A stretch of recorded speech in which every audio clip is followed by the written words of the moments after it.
Okay, welcome to the week three go-to session. So this is the third of four sessions we're going to have. We're also going to keep our fingers crossed because I've heard from some people that they're having trouble with go-to meeting. If they've, I'm talking about instructors, if they've uploaded to Yosemite. So far things are working well, but I've heard some stories about it automatically shutting down for no reason. Let's hope that doesn't happen. If it does happen, I can always post, for example, last month's recording because I pretty much cover the same material every month. But so far, things are working well, so we're just going to charge right ahead. This week's session will focus mostly on two things: what you need to do this week in terms of the peer review activity, and also we'll finally get into the actual final projects that you're going to be working on, the actual multimedia public service announcements. So let's get rolling.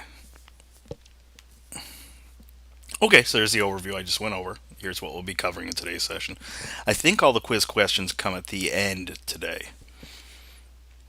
So let's start talking about peer review. And let me switch away from this for 1 second and go to our class site.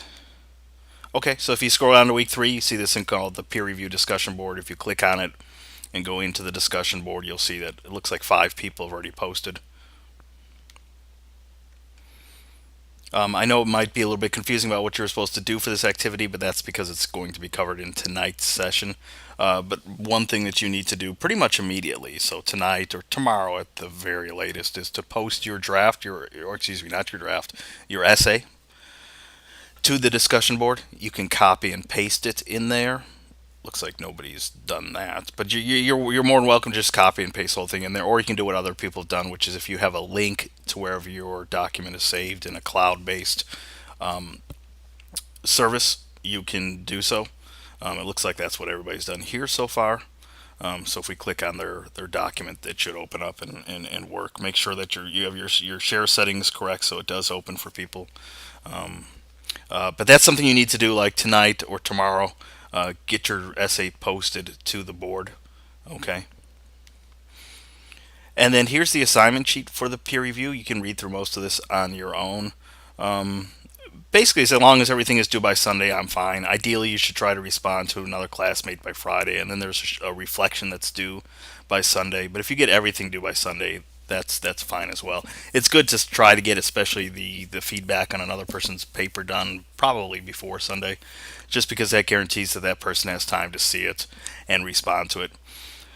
So there are basically two components. One is the response you'll write to another's paper. That should be at least 200 words. And then a reflection of 200 words. The reflection is simply your response to what another person wrote to you. So, for example, if I go to this discussion board and just I'll choose a person at random, Marcus. Okay, someone responds to Marcus's paper. Marcus will respond with at least 200 words, responding to the feedback he received. Basically, covering things like, you know, um, was the feedback useful? How will that person use the feedback to help him write the best public service announcement possible? It's basically a response to the feedback that you received. You can talk about what made sense to you, what didn't, what you plan to work on, etc. Okay, so there are actually two parts here.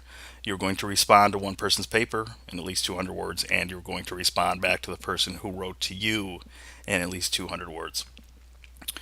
You just have to respond to one other person's drafts. If you want to respond to more, that's great. There's always a couple of people who are ambitious and get caught up in things and respond to more than one person. But you have to respond to at least one. And also, I've bolded this here because I think it's pretty important. Please choose a student who has not yet received comments, because what happens is people go to the discussion board. They see like the first name, Marcus, and Marcus will get like 3 or 4 responses. But then other people down at the bottom might get zero. So please search out someone who hasn't received feedback yet. It's not only, I think, more fair, but it also tries to guarantee that everybody at least gets one response, hopefully. Okay, so, if you've seen someone who's already received feedback, go on to another person.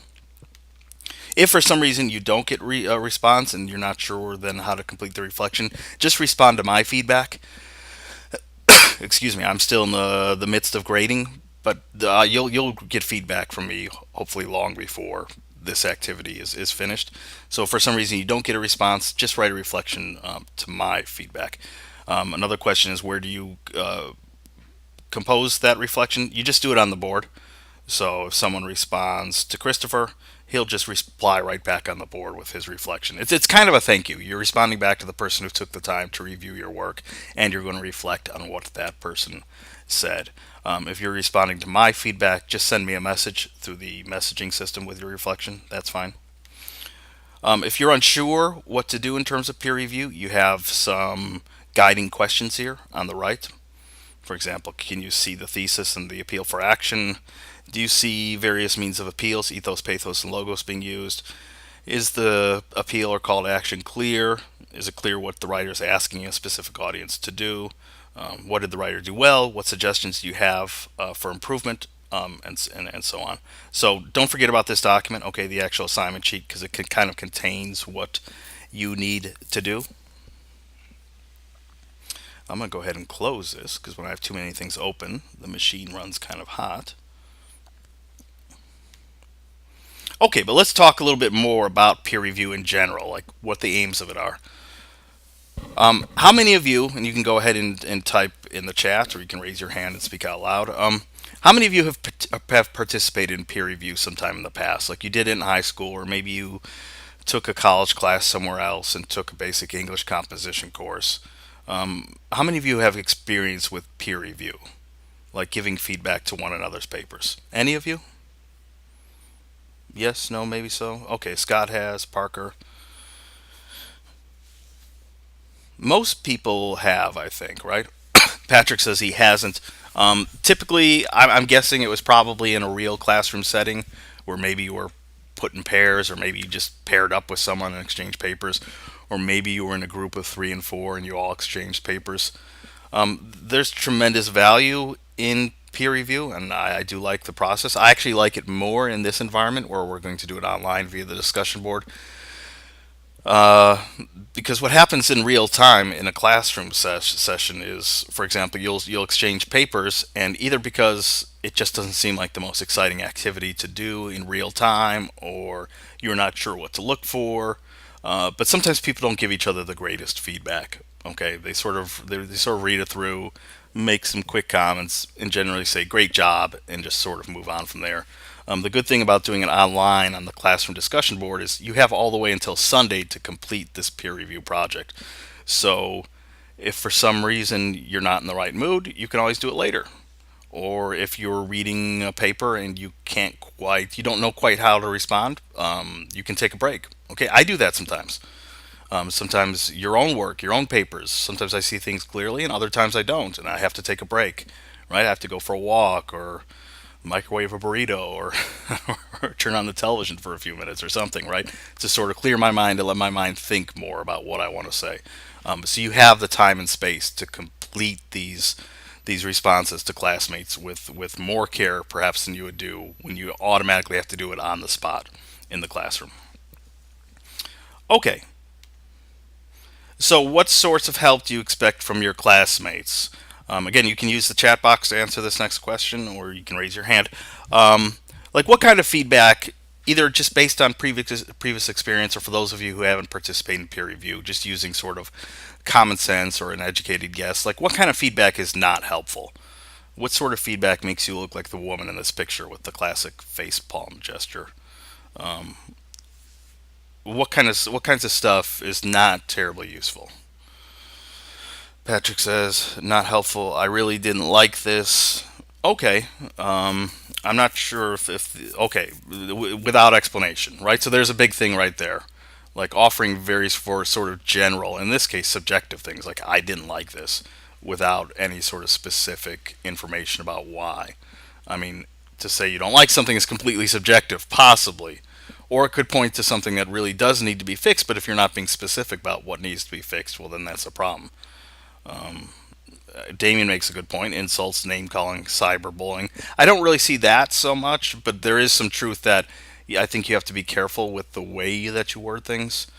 Some people just have the best intentions and they're trying to be direct, but sometimes they're being too direct or they're being too harsh. It's something that I try to keep track of when I'm giving feedback as well, to make sure the tone is right, to make sure that I'm not coming across as too harsh. Like I said, I don't really see name calling or cyberbullying, but I do see sometimes instances where a student is being too rough. Maybe not intentionally so, but That's how it comes across. Anything else we should list? Okay, so stuff that's too general, uh, where tone is off, or a person can sound unreasonably harsh. Anything else we can add to the list?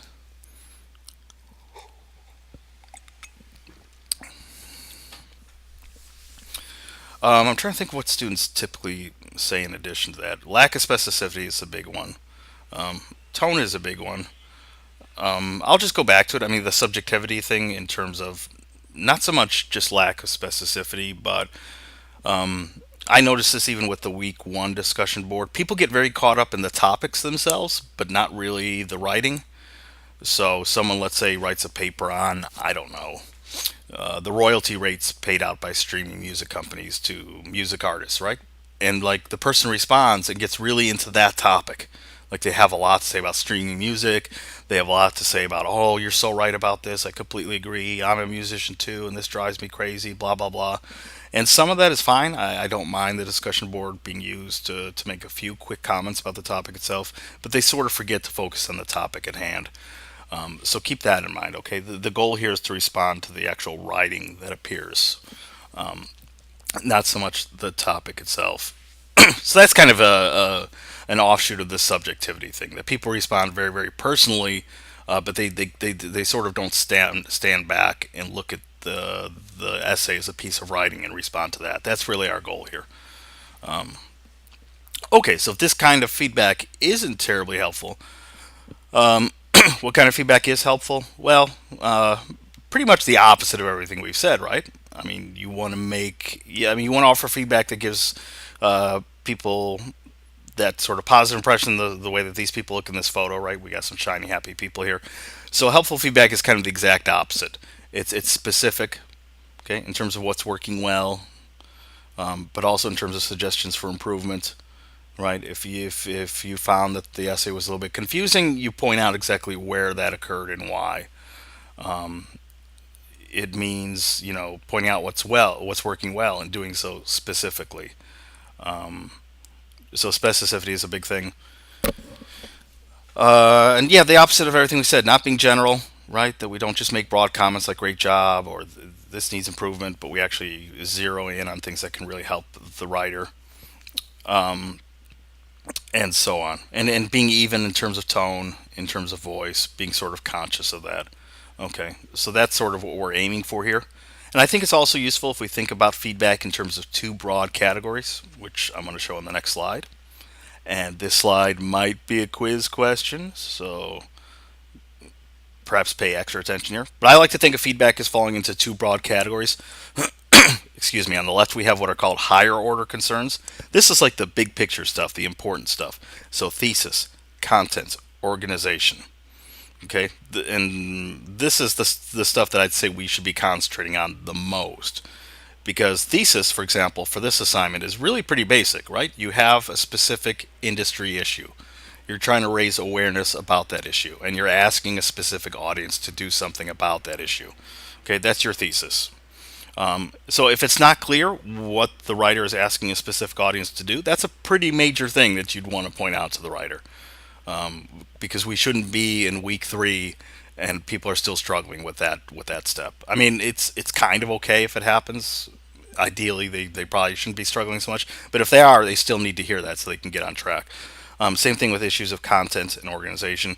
If we're not convinced by the actual stuff in the essay, right, we're just not convinced, or the writer seems to be leaving something out, or there's a lack of research, or there's a lack of support, right? All these sorts of content oriented things. That needs to be pointed out as well. On the right are what are called lower order concerns, and this is the smaller stuff: grammar, sentence structure, proofreading, style. The point is that sometimes in peer review, students love to stay over here on the right because they're much more comfortable pointing out like a single proofreading error. Someone confuses THEIR there with THERE or something like that, right? So that's very easy to focus on and say, oops, there's an error, you need to fix that. It's not that this stuff isn't important, but think of this. I'm going to get into the final projects in just a second and what you need to do for the actual public service announcement. But the essay portion of this class is done. Okay, I mentioned this in week one that this is a different kind of English class. You do lots of sneaky writing. You post a discussion board, you're going to participate in peer review, you send messages to me, you take quizzes, blah, blah, blah. There's a lot of kind of writing, even though you don't realize that you're doing it. But there's only one formal essay in this class, and you handed it in Sunday night, and we're moving forward now onto the next thing, which is to take that essay, or I should say the topic of the essay, and truly turn it into an actual public service announcement. That means that we probably don't need to spend as much time over here. I mean, don't get me wrong. If you were creating, let's say, I'll get into the different options in a second, but if you're creating like a short comic where there are words in the comic, then yeah, of course, you want to make sure the grammar and is clear and that there's no proofreading errors, spelling errors, that kind of stuff.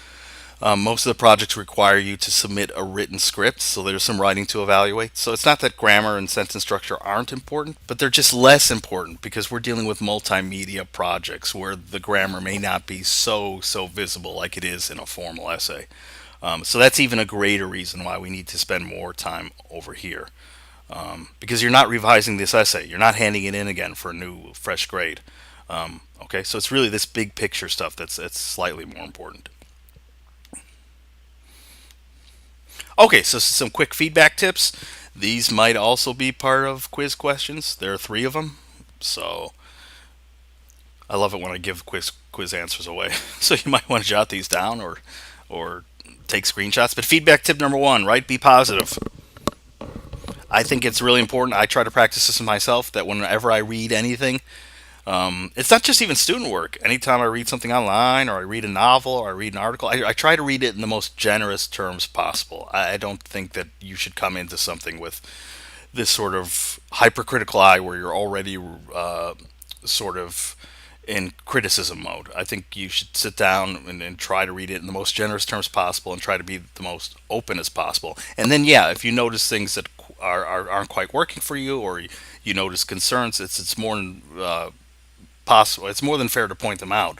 But it's important to kind of come into this with a positive mindset. And I also mean that literally. Like, we should always be taking time to point out what's working well. That's something that I try to do. Damien says he's having problems hearing me. Is that happening to other people, or can other people hear me okay? Okay, good. Like I said at the beginning of the session, there have been some problems with GoTo and Yosemite, but so far I think we're doing okay. Okay, so feedback tip number one is be positive. Number two, we already discussed, right? Be specific. If you're going to point out that something that's working well, name it. If something needs improvement, name it. So if there's something in paragraph three that causes you to stumble, try to figure out what that is. Okay. And I should add to that sometimes students don't want to give constructive feedback because they're sort of shy about doing so. There are people who are incredibly direct, and that directness can come across the wrong way. But then there are other people who do the opposite. Like, they're so afraid to make suggestions because they feel like they're being mean. And just put yourself out there, okay? We're all sort of big boys and big girls. We know how to take what sort of feedback makes sense to us and use it, and just ignore what doesn't, okay? So yeah, be specific about what is working well and what could use improvement. And in general, probably there's not probably there should be something that needs improvement in just about everybody's paper. And tip number three: when you do offer feedback, use softeners and qualifiers. What do I mean by that? Well, the image here kind of gives part of it away, right? I got these little cushy pillows that spell out the word love.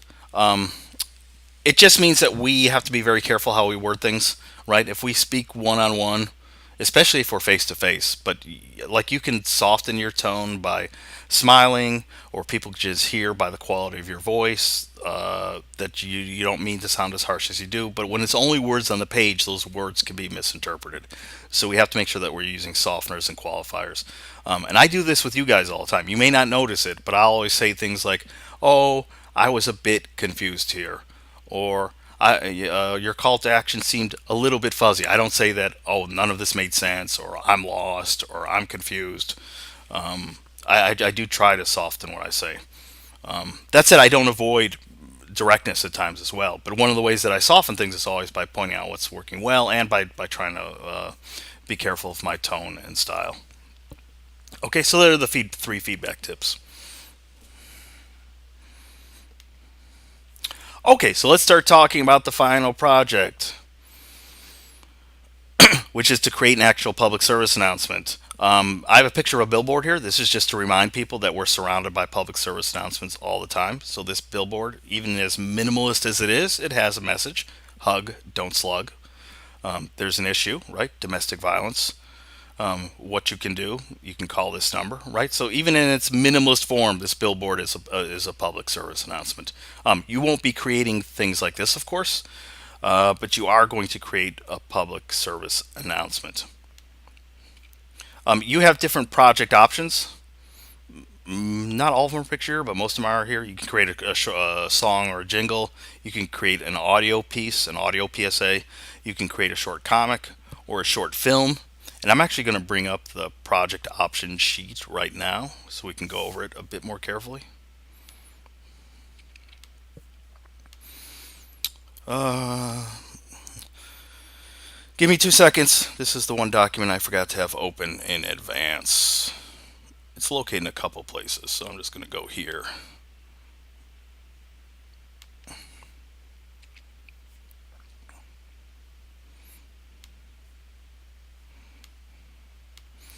Okay, so here's the final project option sheet. If you haven't gone over this, you might want to do so in your own time. I'm not going to go over every little detail on it. But basically, here are your choices to choose from. You can create a short video or film. It should be 1 to 3 minutes in length. It's based on your appeal for action topic. I think most people know that, but every so often, I do get a student gets confused and thinks they have to choose a brand new topic or a brand new issue. No, no, no. You're going to work on the thing you've been working on all month.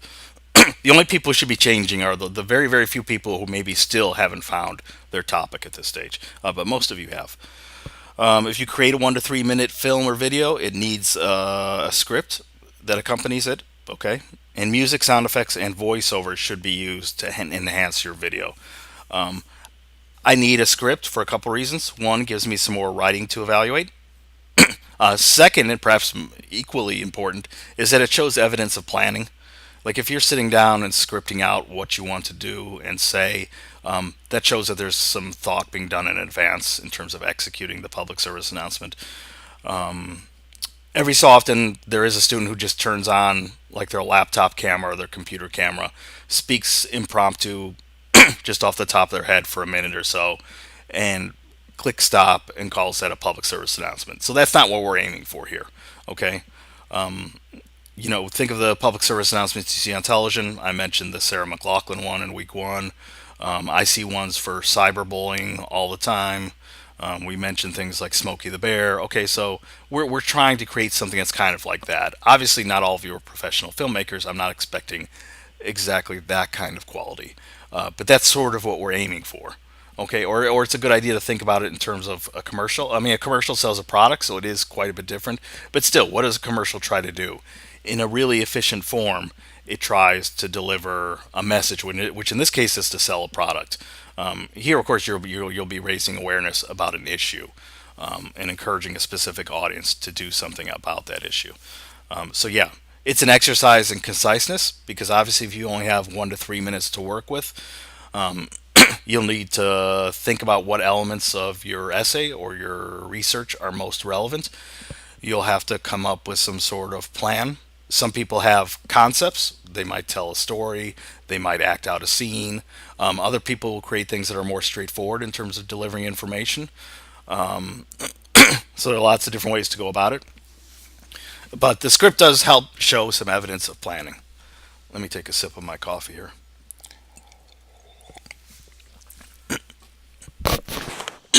The audio PSA, kind of a similar thing. It also should be 1 to 3 minutes.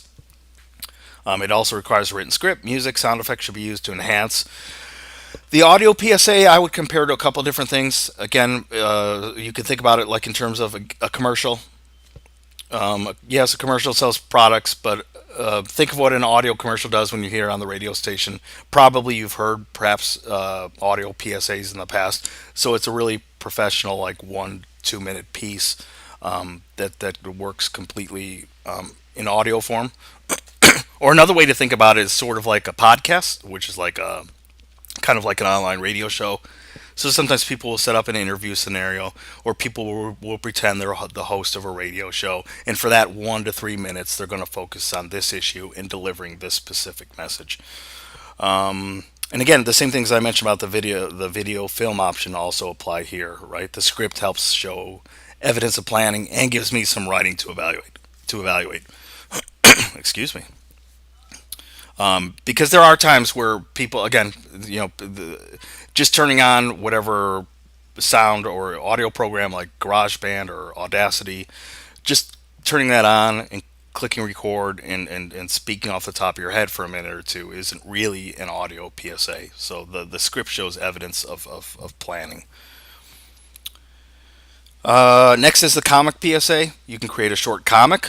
Okay, the comic can be hand drawn or it can be used using a comic generating program, and we'll get into that a little bit later. But things like Bitstrips or Go Animate or Powtoon. Okay, these are popular programs for creating comics. And the comic usually typically works. I mean, comics typically deliver stories. So if you're more artistic or you're more of a storyteller and you want to sort of communicate your issue and your message in the form of a short comic, that's an option. I don't really mind if it's hand drawn or if it's used using an online tool. I will say though that these online tools are awesome, like Bitstrips and Powtoons and Go Animate. But in order to really create a decent quality comic, you need to get under the hood of these programs and really be able to use them to the extent that they're able to be used. Because even though it's not fair, like there are people who really are terrific artists here at Full Sail, and they hand draw and they scan their drawing into the computer and they upload it into something like Photoshop or Illustrator and really produce a polished piece. And at a certain point, I have to also kind of evaluate based on overall effort. And sometimes I've been teaching this course and this project for a while now. Like I can just sort of tell which comics generated using online tools required quite a bit of effort, which ones were sort of required a bit less effort. So people who hand draw things, I do think I see that as a pretty strong effort. I've seen awesome comics generated using online tools, but I've seen some that are kind of a bit underwhelming. Let's put it that way. Where in panel after panel, for example, there's a character just standing there and delivering a message. So in one panel, a character is standing there saying, "Hello, today I'm going to talk to you about blah blah blah."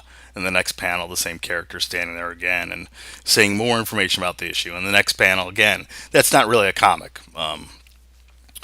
So you should be choosing the option that works best for you. So if you feel most comfortable with the video film option, you should go there, or the comic option. The audio PSA is kind of like the low tech option. Even though it might seem daunting if you've never done it before to create a 1 to 3 minute piece of audio, it's not terribly difficult. Again, there's plenty of recording software out there like GarageBand if you have a Mac, or Audacity if you own a PC, and the basics of being able to create, plan, and execute a 1 to 3 minute audio piece with some music or sound effects to enhance it isn't that terribly difficult a project to work on. Plus, there are 10 million YouTube tutorials that can help with these sorts of things. So you have a lot of tools to pull from. The next option is the game PSA. I'm not going to say too much about this because I don't get that many people who work on this. It's typically done only by game design or game art people, and even then, a lot of them don't tackle it because it really is about designing and programming your own short game that delivers a PSA message. If you're interested in that option, speak to me. I can give some advice about that. But most people don't end up choosing this option. Another option is the song or jingle. So you'll actually compose and sing a 2 to 5 minute song, original song, based on your topic. This option requires lyrics to be handed in. So some of the other options require a script. For the song, lyrics are required. You're allowed to have friends play instruments or help out with backups, vocals, and all that, but you should be the one writing the song, composing it, singing it, etc. Okay? And the only advice I have here for the song or jingle is you have to be 100% literal. This is not your time to show off that you're this generation's Bob Dylan. This isn't your time to show off how abstract or metaphorical you can be. I know that songwriters often don't sit down and write concretely about a single issue. And even though it's kind of flawed for me to keep comparing things to commercials, think of the way that jingles work, right? If you watch a McDonald's ad or a car ad, like if there is music and lyrics that accompany an ad, like they're not confusing. They're not abstract. They're hyper literal. Okay. And actually, that's a piece of feedback or advice I'd give for all of these projects. I have what I call the stranger test, which means whether you create a film, a podcast, a comic, or a song, I should be able to pull any person off the street, drag them in, have them look at your public service announcement or listen to it, and they should not have any confusion. Again, think of real world PSAs. They may not be targeted to you. So when I see a cyberbullying ad or or a PSA just about bullying in general, like I know that's not intended for me because I'm not the person who that PSA is trying to reach. But there's no confusion on my part about what it's about. Same thing with Smokey the Bear. Same thing with Sarah McLachlan and the animals, right? So your PSA has to pass the stranger test. So that's one piece of advice I'd give is that when you're getting close to finishing it, or even if it's halfway through the production phase, you might have another person look at it, a family member, a friend, or at the very least, you should look at it with a new set of eyes. Imagine that you're not you. Imagine that you're just some plain Jane or regular Joe who is listening to this song or looking at this comic or listening to this podcast and see if it passes the stranger test. Is it 100% clear to even just a regular person pulled in off the street? But it even goes, I mean, it goes for all the categories, but more so for the song, because that's probably the biggest issue I see with songs, is that the person is trying to be creative, and you can tell they're generally talking about a concern, but it's not really very, very specific in its details. It's not very specific in terms of what the topic is. It's not very specific about what the message is. It makes sense to the songwriter, and yeah, ultimately it makes sense for me because I know what your topic is, but it wouldn't really make sense to the average person who listens to the song. Finally, if none of these options work, you do have the option of pitching me an idea, but you have to kind of run it by me first so I don't get surprised at the end of the month. Occasionally, I'll make exceptions for, we have students here to study web development and design, so occasionally a person will want to create a website, or there are people in graphic design and they'll want to work on more of like a print ad. What are some other things? Infographics. This final project option sheet is kind of close to what an infographic does. Not completely, but it's an interaction of visuals and text that work together as a single document to communicate information. So if you do have an idea that you want to run by me, you can do so. Most of you will fall into one of these categories, though. Okay. You can read through the rest of this on your own, but basically, it's due the final day of class. Okay, so week 3, I told you things start to slow down. This week, we're just doing peer review. Next week, you have it pretty much free. There's a final go-to quiz to take, but otherwise, you have the entire week to work on your public service announcement. Yeah, choose a format that's best suited to your skill level. Make sure that you follow PG-13 guidelines, so we're going to refrain from profanity, ugliness in all of its forms, etc. Plus, when you think about audience and professionalism, why would your public service announcement need to go beyond PG-13? You need to write and produce the project entirely on your own. You can only use images, video, audio, music, etc. that belong to you, or that you somehow obtained royalty free or found it through an allowable site. And I'll talk about that in just a few moments. Where we can go for music files, where we can go for images. And the rest of it says the same thing. Don't even use riffs, beats, or samples that you do not own. Okay, that's a big thing here at Full Sail, right? We're not touching anything that we did not create. We're not touching anything that's copyrighted. I feel like there was something else I wanted to say here. Oh, yeah. I just want to see you produce the best possible public service announcement that you can create. Okay? So, I'm not Steven Spielberg, so I won't be looking at your film that sort of way. I actually love it when students film original footage or act out things or show off their skills. That's terrific. But I certainly don't look at it the way that like a film director could. Same thing with the song and jingle. Okay, I'm not I'm not Simon Cowell. I'm not Adam Levine on The Voice. I'm not there to judge. I'm not going to be commenting on the quality of your voice or whether you're keeping up with the beats or any of that kind of stuff, right? I'm most interested in how well and how clearly you're delivering a specific message to a specific audience on an important issue. And then yeah, at the sorts of the edges of the project, I do consider like overall effort, which is difficult to determine, but still I have to make some sort of determination. The overall professionalism of the project. Again, I want you to do the best job that you can do. And because I've been teaching this for so long and I've literally graded hundreds, perhaps thousands of these projects, I know what Full Sail students are capable of. Okay, so that's, but mostly I'm looking for message and clarity of message. Okay, back on track. Any questions at this stage? I hope people can hear me. Usually the chat box is moving. Um,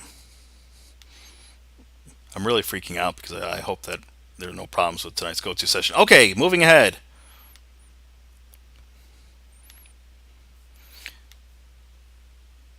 Hold on a second. I think I might have the wrong version of this. Ah, okay. It's the same presentation. It's just I was looking at the one that I used for my campus class, which does not contain the quiz questions. Let me get caught up. Okay, the quiz questions weren't all at the end. So let's get caught up on quiz questions. Quiz question number one: what are higher order concerns versus lower order concerns, and what are those three tips for giving feedback? Okay, so this was kind of at the beginning of the session. Explain to me what higher order concerns are versus lower order concerns. And then I showed you three slides that had three specific tips for giving feedback. What were those? And I'll hang out on the screen here for a second.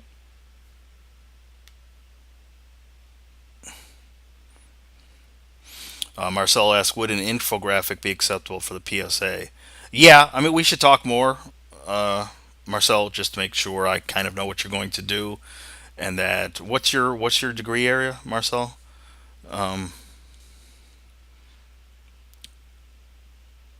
I think we had digital arts and design. Okay, yeah, yeah, yeah. So you know what an infographic is, right? Like, because that would be my number one concern with someone when people throw out ideas like, oh, I want to do an infographic or I want to do a graphic design print ad style, and then their background really isn't in that area.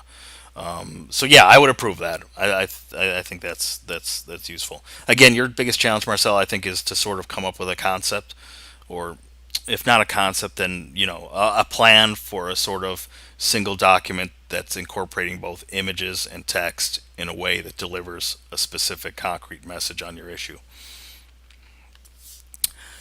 Bear with me. I want to say that we in one of our materials we have an example of an infographic. And if I can't find it really quickly, I won't waste everybody's time. I think it was with the week one stuff. I forget where stuff is. And of course it's not there. Okay, well we'll charge ahead. Let me look in one more place.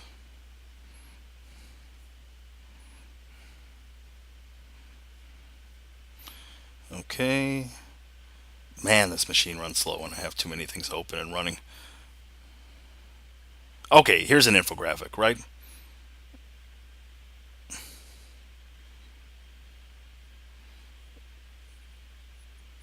So you can see it's using a combination of words and images to communicate information. This one's probably a little bit text heavy. It's a little bit text heavy for an infographic. But the gist is it's trying to present information on what an appeal for action is and how to choose a topic and what a thesis is in a way that's not just purely paragraphs on the page, right? It also has elements of visual elements at play. Okay.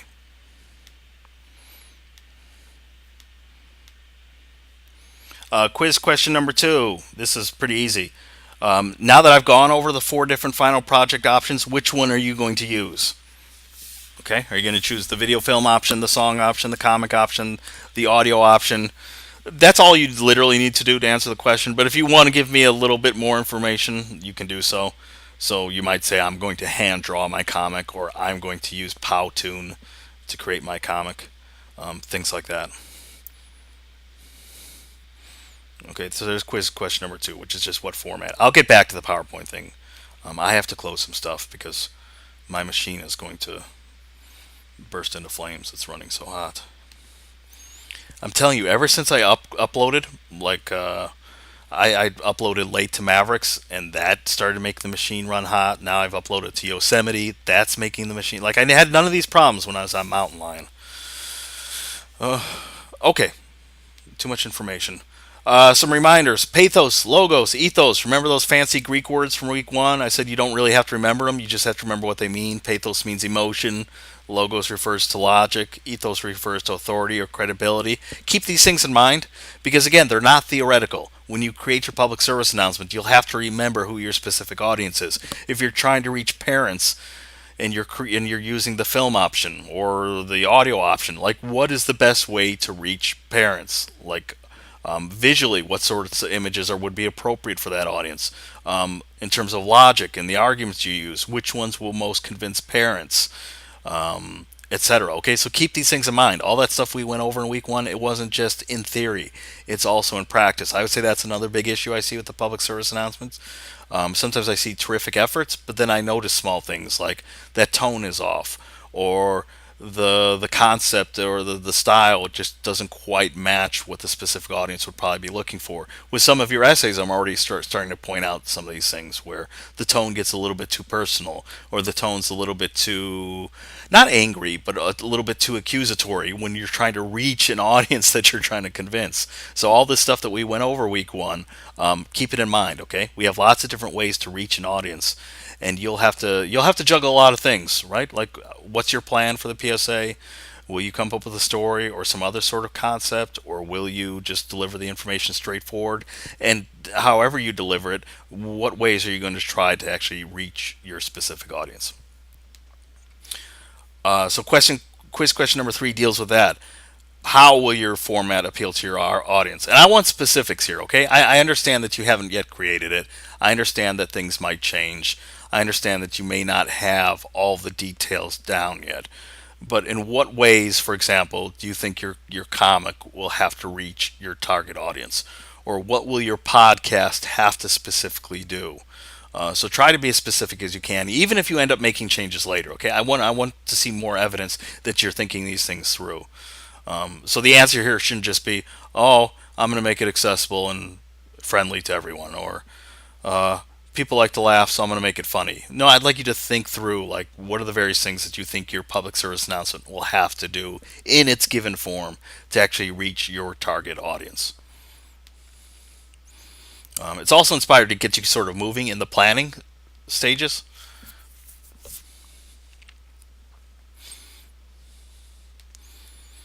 Okay, different sources you can use. I'm going to spend some time talking about these first two. Compfight.com. This is a site you can use for images. Another famous one I should add to the list is AP Images, right? You learned about that in DGL. It's one of the resources under the Full Sail Library databases. AP Images is great, and because you took DGL, you should already know all about it. But if you remember from DGL, it's not like the photos that you find through AP Images are that great, because they're typically photos that were taken live during an actual news event, and sometimes they're not really framed or carefully built. They're sort of perfunctory, which is just a fancy word for they're pretty much done for utility's sake rather than creativeness sake. But sometimes you can find some cool stuff there. So AP Images is a fine site to use. But if you need images at all, you really need to be going to compfight.com. The reason I say you have to go here is because if you go there, you know that the images you're getting are allowable. So I already have Compfight open. It's basically a Flickr search tool. So I'm going to do a quick search for puppies,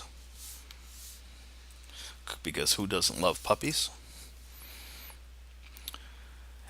And you'll see, first of all, you'll see that there are a bunch of pictures above the dotted line. You don't want these. These just take you to another site where they're trying to get you to pay for stock photos, and you should never have to pay for anything. So always choose from below the dotted line. On the left here, technically you should make sure that you have commercial clicked. So let me just choose one of these pictures at random. Oh, they're all so cute. Let me choose this guy right here. Okay, and then the image comes up. And the important thing to note here is that you can see it's labeled some rights reserved. And that's what we're looking for here. Any photo that says all rights reserved, we cannot touch. And because we don't know sometimes whether something is copyrighted or whether it's all rights reserved or some rights reserved, we also just don't head into Google and start grabbing images there. Right? You can type in like just about anything in Google, and one of the search results that comes up are images of the thing you were looking for. And sometimes people just like to grab those, but you don't know where those photos come from, so you shouldn't be using it. Which is why I recommend compfight.com. Okay, so you can choose the size of the photo you want. Uh, you can click download and save it to your desktop or whatever. We're going to get into next week more about how to cite photos, because there is a way to cite this information in APA format. But for now, I'm just pointing out where you can find images. Okay, and CompFight's a really good one, because whatever you choose will be allowable. Same thing for music. Let me see if I can get there quickly. If I go to the Full Sail Library databases,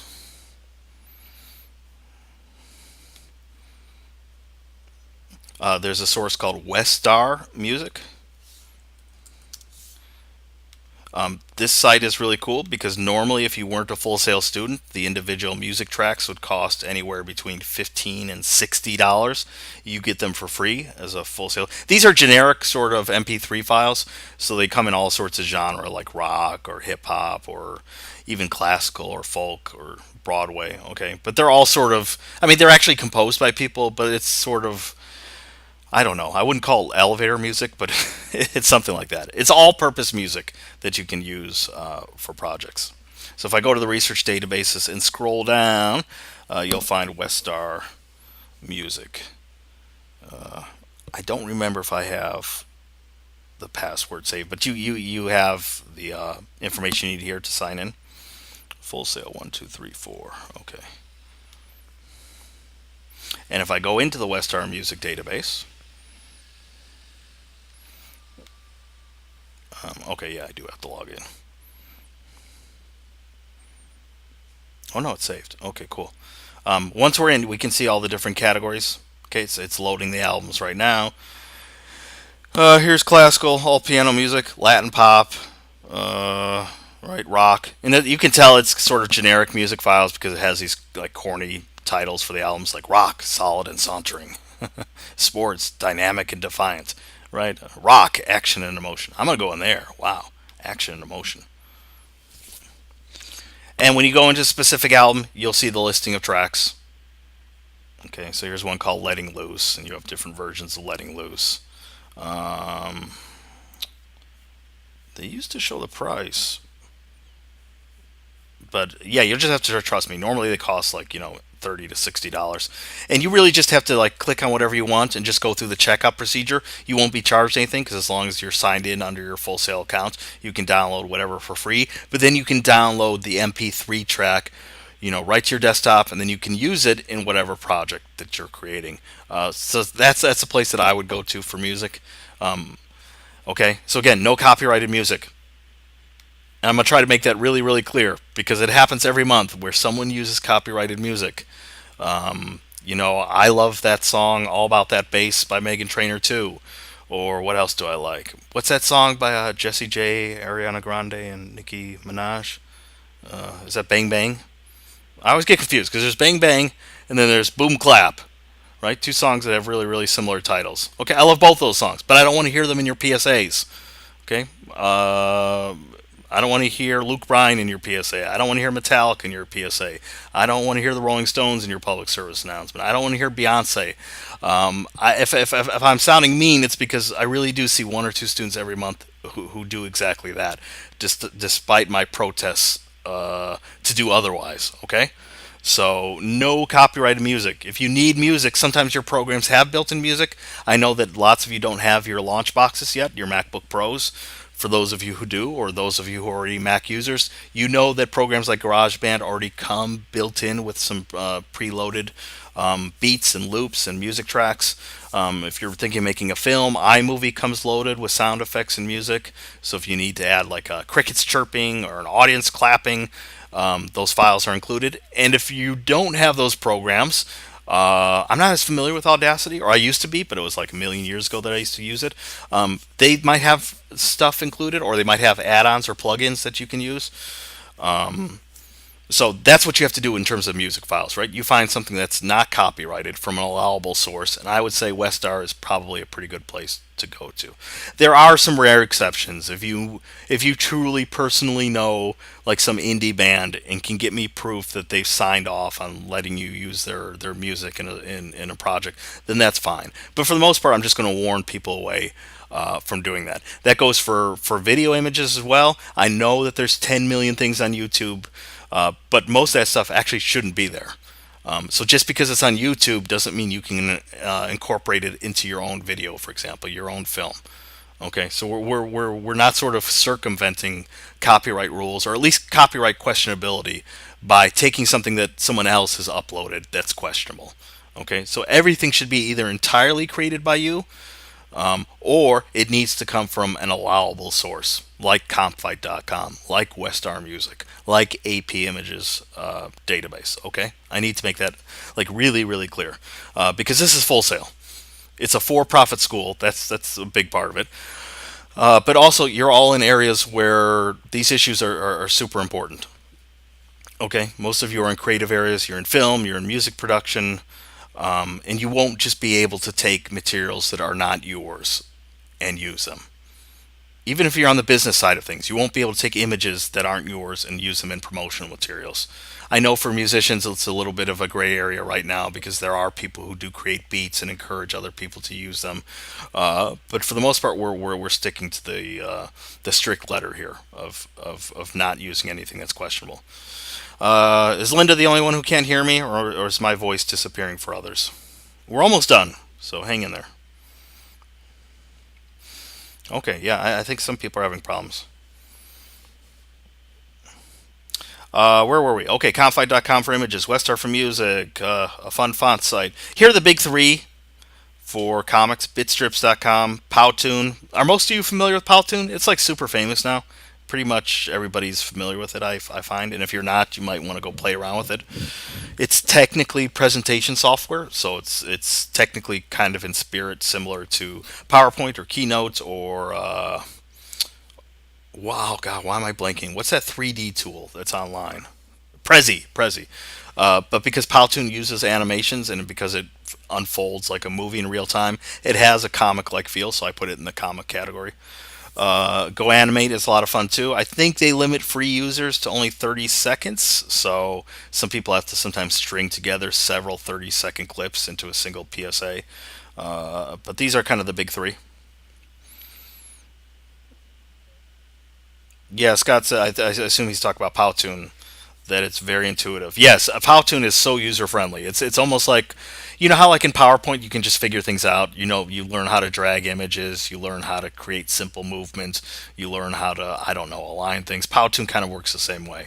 It's just that you get to use among the tools like different characters, different objects, and you can add simple motion to it. So a character might move a little bit, or words might literally kind of appear on the screen, um, or be wiped from the screen in a simple animation. But yeah, it's very, very simple to use, very intuitive. But that's also why I encourage people to try to make these tools do what you want them to do. Because I've seen some amazing Powtoons produced, and I've seen some that are just sort of, again, underwhelming. So I think that's the big challenge here. And if you are an artist, I really do. I love hand drawn comics. I used to get them all the time, but for some reason, people are getting away from that. Um, I don't really have a preference either way, but I do miss the hand drawn comics. Okay, final quiz question. What tools and technologies will you use to complete your final project? Okay, so I want you to be specific. I don't want you to just say Powtoon and leave it at that. I mean, if you're going to create a film, for example, what are you going to do? Are you going to start by composing on hand in Notebook, or are you going to open up a Microsoft Word document? Are you going to take your camera and shoot actual footage? And then what program are you going to use to process that footage? Are you going to use something simple like iMovie, or are you going to use something more professional like, oh gosh, I always forget the Final Cut Pro? Like that's something that the fancy people use. Same thing for like the song. Are you going to use something modest like GarageBand, or are you familiar enough with like Pro Tools, or what's that other one, FL Studio? Right? So I want you to be as specific as you can about the various tools that you'll use, including any of the websites that I mentioned, like where you might get your images, where you might get your music. Okay, so it should be more than just a one-word answer. And I think that's it. Yay! Just a sneak peek at what we'll get into next week. We always have to give credit for anything that we use, and that includes images and music. I'm not going to get into that today because if you remember last week where I went over APA in quite a bit of detail, and probably your head is still spinning from that awesome session.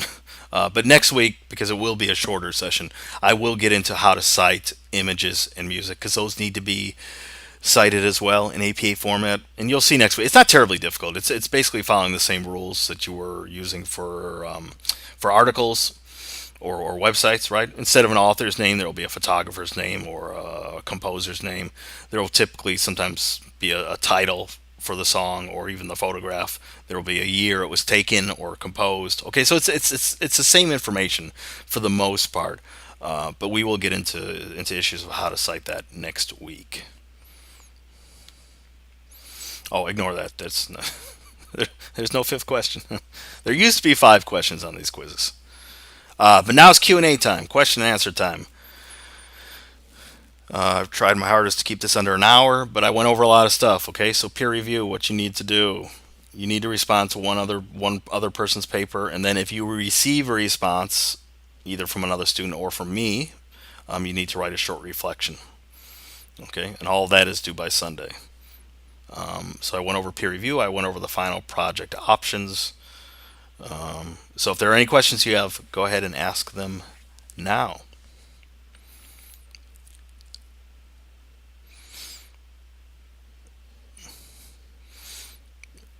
Okay, no questions.